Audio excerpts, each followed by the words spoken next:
22 वर्षों से मनुवाद और ब्राह्मणवाद इसको छोड़ दिया। छोड़ने के बाद अगर भगवान होता, भाग्य भगवान होता और 56 करोड़ देवी देवता होते, 4 मठ 84 धाम 15 लाख तीर्थ स्थलों में दम होता, तो 22 साल से हम छोड़े हुए हैं। हमारा घर 22 मिनट में खत्म हो जाता, लेकिन ये काम इनसे नहीं हुआ। ये प्रमाणित करता है इनमें कोई दम नहीं है और भगवान और देवी देवता नाम की कोई चीज इस धरती पर नहीं है। 22 साल जब छोड़े, जब जिस समय से मैंने छोड़ा उस समय से मेरे घर में मेरी बड़ी बेटी SDM हो गई, मेरे दामाद DYSP हो गए, मेरे छोटे भाई अभी ज्वाइंट कमिश्नर हैं GST के, उनकी पत्नी CDPO हैं, मैं खुद इंजीनियर हूं और मेरा बेटा अभी समस्तीपुर का ADTO है। बिना पूजा पाठ के ये तरक्की है। हम ये बात इसलिए कह रहे हैं कि अगर इन चीजों में ताकत होती तो मेरे घर में पदाधिकारी क्या होते, हम लोग समाप्त हो गए होते। इसलिए मैं तमाम मनुवादी विचारधारा के जो लोग हैं, जो आज भी डरते हैं भगवान से, भाग्य से, हम उनको राय देना चाहते हैं कि इन चीजों से डरो मत, क्योंकि कुछ है ही नहीं। अगर कुछ है इस धरती पर तो एजुकेशन है, शिक्षा है। और इसीलिए बाबा साहब ने कहा था कि शिक्षा शेरनी का दूध है, जो पिएगा वो दहाड़ेगा। बाबा साहब ने यह भी कहा था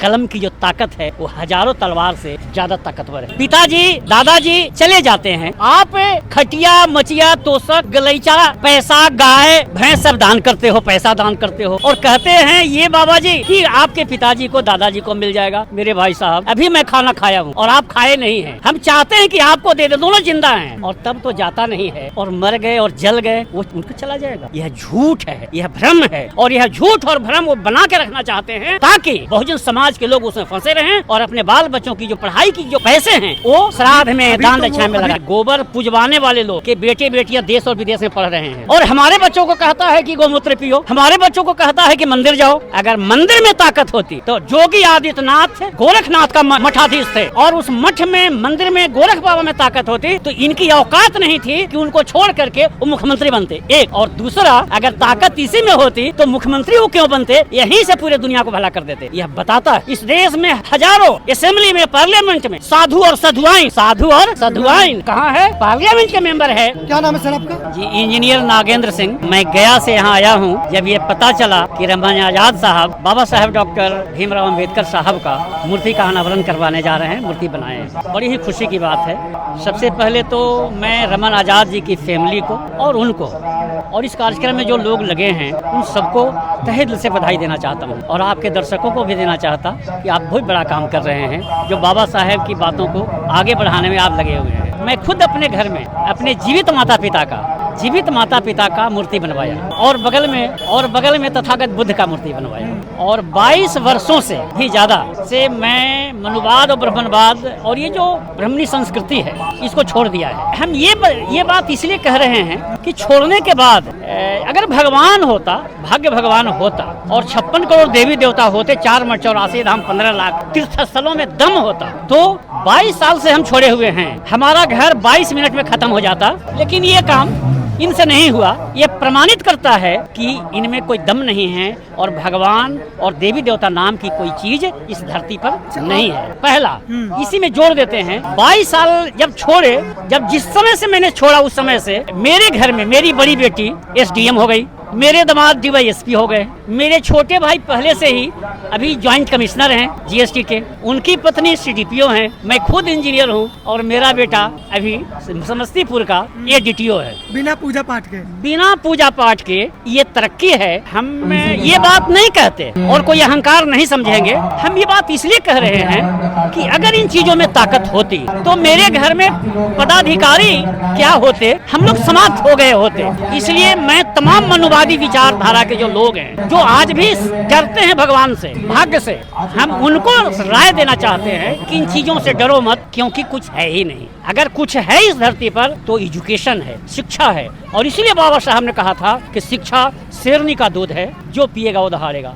बाबा साहब ने यह भी कहा था कलम की जो ताकत है वो हजारों तलवार से ज्यादा ताकतवर है। तो इस ताकत को लीजिए। नेल्सन मंडेला साहब ने 27 साल तक जेल में रहे और दुनिया के नायक हैं और उन्होंने संघर्ष के बाद यह कहा कि अगर दुनिया को मूर्ख बना करके राज करना है तो सबसे सस्ता हथियार धर्म है और कोई घर परिवार और समाज को बदलना चाहता है तो सबसे सस्ता हथियार अगर कोई है तो शिक्षा है। आप ये कहा मंच से ब्राह्मणवाद के खिलाफ बोलते हैं काफी आक्रामक होकर, तो सर ये ब्राह्मणवाद से समस्या क्या है, नुकसान क्या है समाज को? मैं आपको बता दूं कि ब्राह्मणवाद से नुकसान ही नुकसान है। हम आपसे पूछते हैं कि इससे फायदा क्या है, सो बता दीजिए। फायदा क्या है? कोई फायदा नहीं है। पिताजी दादाजी चले जाते हैं, आप खटिया मचिया तोशक गलीचा पैसा गाय भैंस सब दान करते हो, पैसा दान करते हो और कहते हैं ये बाबा जी कि आपके पिताजी को दादाजी को मिल जाएगा। मेरे भाई साहब, अभी मैं खाना खाया हूँ और आप खाए नहीं हैं। हम चाहते हैं कि आपको दे दे, दोनों जिंदा हैं और तब तो जाता नहीं है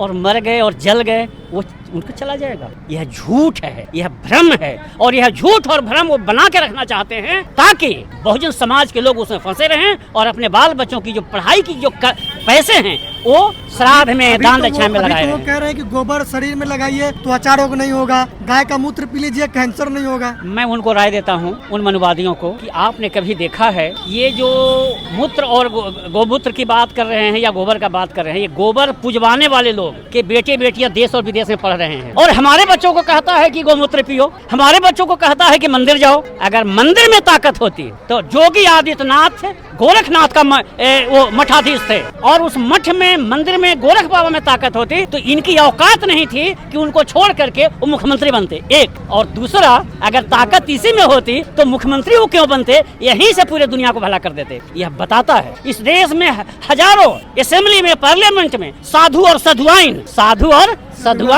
कहाँ है? पार्लियामेंट के मेंबर है और विधानसभा के मेंबर है।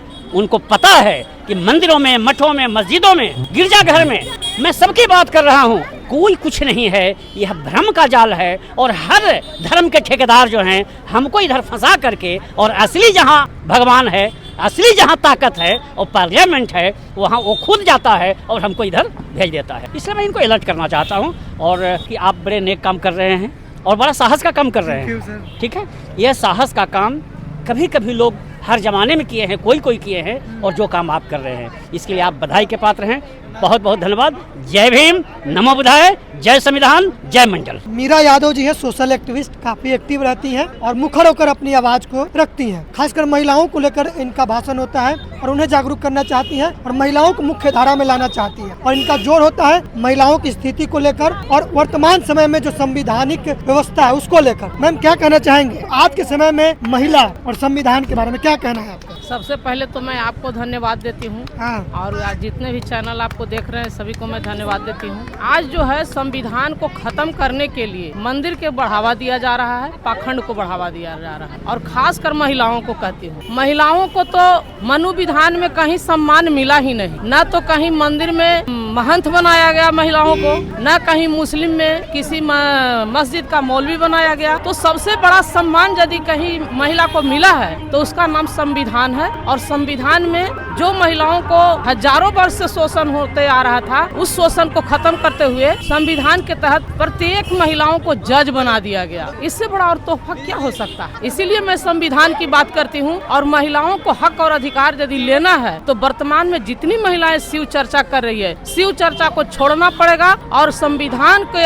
अधिकार की चर्चा करके रोड पर आंदोलन करना होगा और तभी भारत का देश, समाज और संविधान बचेगा। क्योंकि महिलाओं में ही वो ताकत है जो बुद्ध को पैदा किया, सावित्रीबाई, ज्योतिबा फूले के आंदोलन को आगे किया और बिहार में माता राबड़ी देवी, लालू प्रसाद यादव जी के आंदोलन को जिंदा रखी। इसलिए महिलाओं को, तमाम बहुजन के महिलाओं को संघर्ष में आना पड़ेगा, तब भारत के पूरे बहुजन के बच्चों को शिक्षा का अधिकार और संवैधानिक अधिकार बच पाएगा। और नहीं तो ईवीएम से जो घोटाला हो रहा है वोट का, देश को लूटने वाला आज सत्ता का मालिक बना हुआ है, इन बेईमानों को हटाने के लिए महिलाओं को जागरूक कीजिए। और संविधान में जो भी आरक्षण की जो स्थिति आ गई है, आरक्षण के मतलब रिप्रेजेंटेशन होता है, न कि गरीबी उन्मूलन होता है। इसलिए अभी जो 10% EWS जब लागू हो गया है तो मैं कहना चाहती हूँ कि 100% आरक्षण अब लागू होना चाहिए।